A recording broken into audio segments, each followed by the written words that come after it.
The matters arising from the meeting, ladies and gentlemen, have been separately listed, and can I invite our Chief Executive Officer to address us on the first item?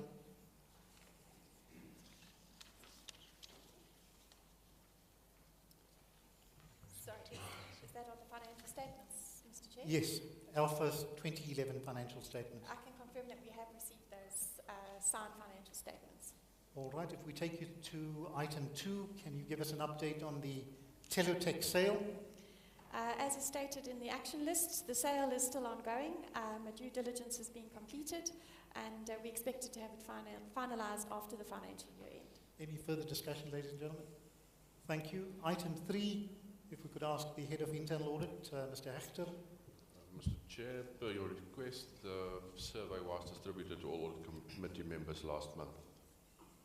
Thank you. Item 4, ladies and gentlemen, deals with the wage dispute that we've had, and that is a concern, seeing what is traversing the industry presently, and it's quite a pervasive issue. If we could ask Mr. Neil Cresswell, our CFO, to give us a heads up on that. Unfortunately, Mr. Chairman, we are still deadlocked at the moment. We have, as management, proposed a 6% increase, which was in line with our budgets, and unfortunately, this hasn't been accepted yet. We do hope to come to an acceptable term in the next week. Unfortunately, this will probably have some impact on the delivery of some of our contracts. Thank you. Further discussion, ladies and gentlemen? Chair, just with regards to what the CFO says, we just need to consider if there's going to be a possible contingent liability of any adjustment to the provisions regarding any penalties on contracts. Thank you, Mr. External Auditor.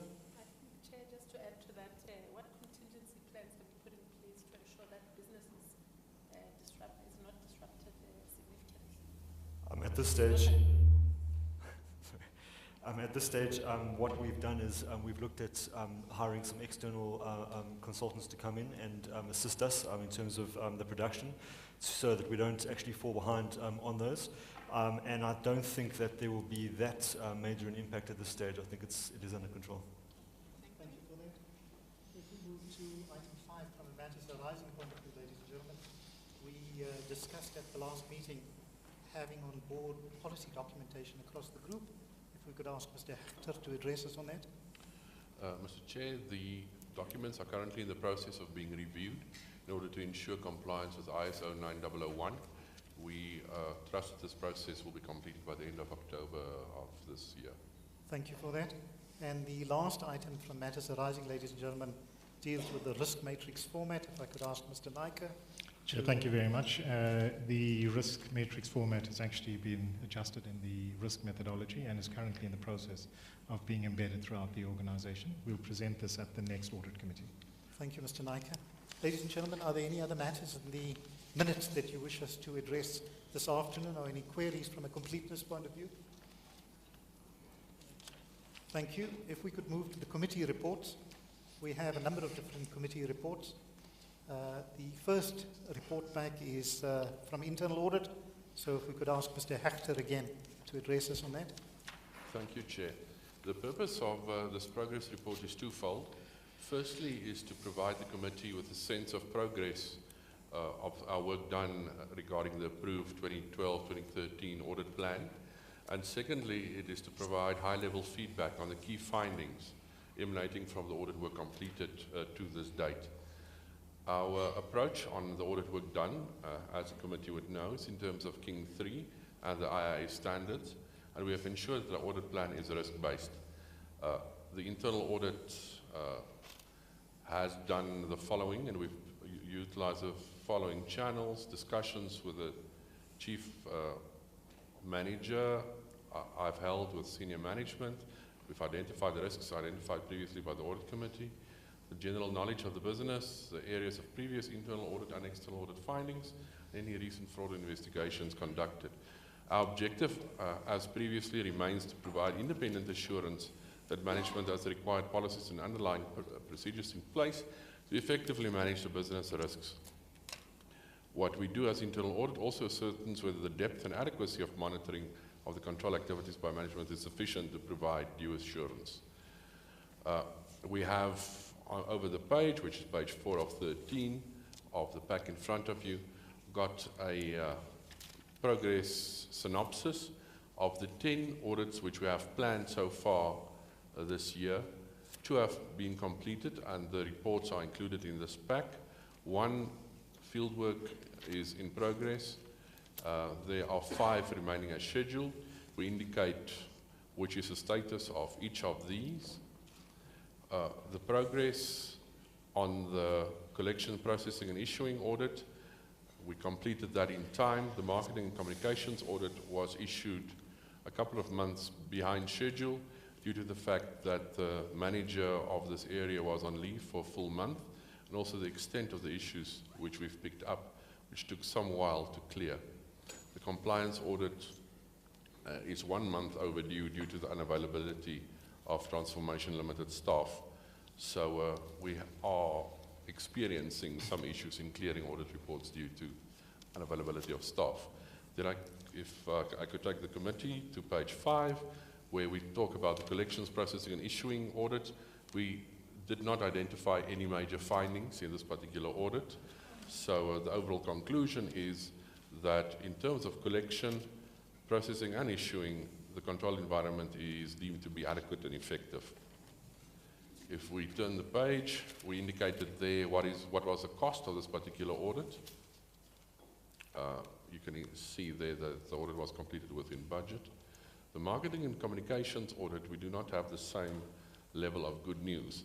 The objective and scope indicated that it was a comprehensive audit of systems and processes over marketing and communication. We looked at the brand, the structure and competencies was picked up of the brand audit, which was done previously. We utilized that as input into our audit. We did a walkthrough of the marketing and communications processes. We looked at the current resources being brought to bear by this department. We looked at delegation of authority and the practical and realistic recommendations which we hope we came up with at the end of this audit should indicate or should assist the management in significantly enhancing the control environment. In our approach, we held meetings with staff. The meetings were noted and minuted. The audit programs were designed. The control environment was tested on a sample basis, and we have also obtained audit evidence through discussions with management, inquiry and observation. We performed the following: a review of the key business objectives, amongst others, we reviewed activities relating to the heads of marketing, evaluated the controls in place, and verified information provided in various reports submitted. Over the page, on page 7, you see there the call center, customer relations management, marketing consultants, marketing management and marketing, magazines, graphic design, brand officer, brand and communications manager, stakeholder relations officer, and budget were the main process streams which we audited, and we had findings which were of a significant or critical nature in all of those. So the compliance audit is currently on the go, as was previously indicated. If we turn the page to the risk profile, you can see there that due to the current situation, we've got a high level of inherent risk, actually extreme level of residual risk on the IT side. Non-compliance to legislation leaves us with a high level of residual risk on the compliance side. Inadequate safety of equipment leaves us with, on the safety, health, environment and quality side, with a level of risk which is low. And inability to procure sufficient equipment, however, leaves us with a moderate risk on the residual side. Over the page, you can see the rest of the risks are generally low, so I'm not going to spend any time on that. If one looks at the overall risk matrix, which is on page 12 of your pack, you'd see that the inadequate information technology governance on the right upper corner, which is in the deep reds zone, which indicates high impact, high likelihood of occurrence, is the major issue that transformation needs to take care of. The audit plan going forward, we will continue to liaise with management regarding how we're going to go ahead under the resident audit manager.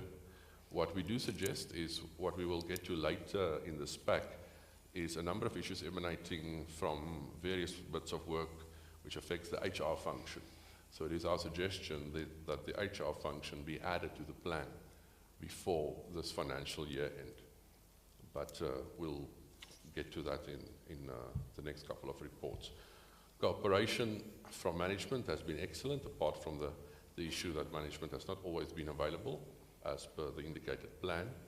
Coordination with external audit with Nkonki carries on, and we have regular meetings.